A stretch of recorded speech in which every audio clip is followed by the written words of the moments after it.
Without mobility, without being able to go anywhere freely, you are a prisoner. You being stuck at home turns into a situation where you have suicide, depression. My life doesn't mean anything when your life actually means a lot. Transportation is evolving quickly, yet 1 out of 4 Americans are left out of the conversation. Butterfly Transportation, Enable LA, Motion Lab, and Kia Hyundai want to find out why. Here to explore and learn about the disabled community. I'm here today to learn from the perspective of those in the wheelchair community about what they like and don't like about how they're able to get around these days. They brought together a dynamic group of influencers, advocates, and game changers to hear about challenges firsthand. Transportation options are limited, and there's individuals out there that are ready to go out, venture out into the world, but they need those options. Because I've called taxis, I've called cabs, and even when they do arrive, they have these like makeshift fold-out ramps, so they could just fall out and you go right with it.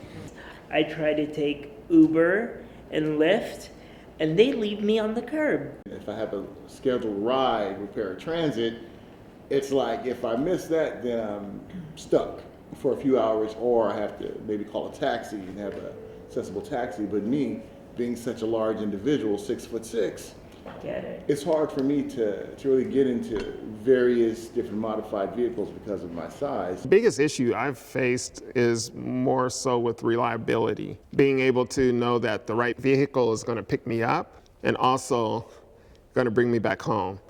I've had some nightmare scenarios. Now it's an hour later, now it's an hour and a half. So I'm sitting on a sidewalk at almost 2 a.m. You know, being a quadriplegic, there's medical considerations. It becomes more of a safety thing, honestly. So it's more than just inconvenience. Very cost prohibitive. Modifications are expensive. Ramps were $20,000, now they're worth $45,000. If I need a new vehicle right now, retrofitted the way I want it, it'd be at least $80,000. Because we call it the hidden disability tax. Yes. Nobody's going to say that, but that's what it is. I'm fortunate enough to have a revenue stream. But what about those who don't have that? Think about them. I'm like, they would never, ever able to buy a modified vehicle. The tax on us, you know, it's literally adding insult to injury. You know, hey, you're not going to walk, you're not going to pee on your own, you're not going to have relations on your own, you're going to have to beg, borrow, and steal for everything you need in your life. But in addition to that, we're going to charge you more for everything.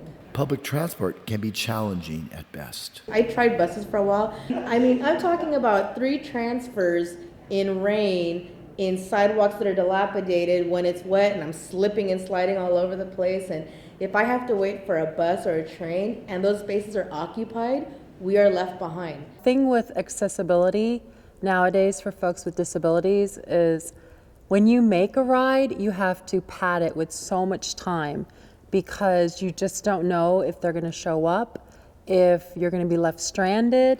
What could manufacturers do? As you get older, you want something that's nicer, sleeker. I don't want to spend $75,000 and have me a ugly town and country minivan. I mean, Modifications increase repair needs. You take a brand new car and you modify it and you start messing with the wires and everything. Yep. Within a year to 3 years, it starts acting up already. What could manufacturers do? Every single company that does something for the disabled community should have an accessibility liaison who is part of the disabled community.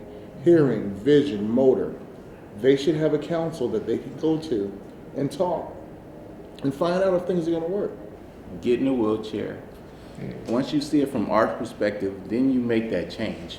Why not make the change in the creation? And we live a life full of stress because we worry about the things that have already happened. They're not what ifs, they've already happened to us. There are realities. So the best thing that would change my life is to be able to just wake up and to make a call that morning and say, you know what, I don't feel well. I think I need to see my doctor today. Or, you know what, I feel like having dinner tonight with my honey. So can I just call them today instead of the night prior? And that would be such a game changer. I really think that we're really driving home the need for accessible, affordable transportation, whether it's a Lyft, Uber situation, on-demand situation. The affordability of our vehicle and transportation is so important. I think that people don't feel it or see it because they're not in our physical situation. But I think it's really important for folks to understand that this isn't an us-you problem, it's an us problem. Because everybody will be disabled someday, and everybody will have to deal with these challenges. And you don't know when it's gonna happen. You might age into it, or like most of this table, you might have a horrible accident that causes you to need these services. So I just want them to be more accessible and affordable for everyone.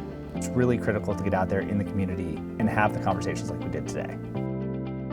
In order to build a vehicle that truly fits to everyone, we have to listen to the person who actually have problem in using it. And knowing that the Hyundai Motor Group, Enable LA, and Butterfly are really on your side to try to make transportation more accessible, more freeing, you feel more alive again.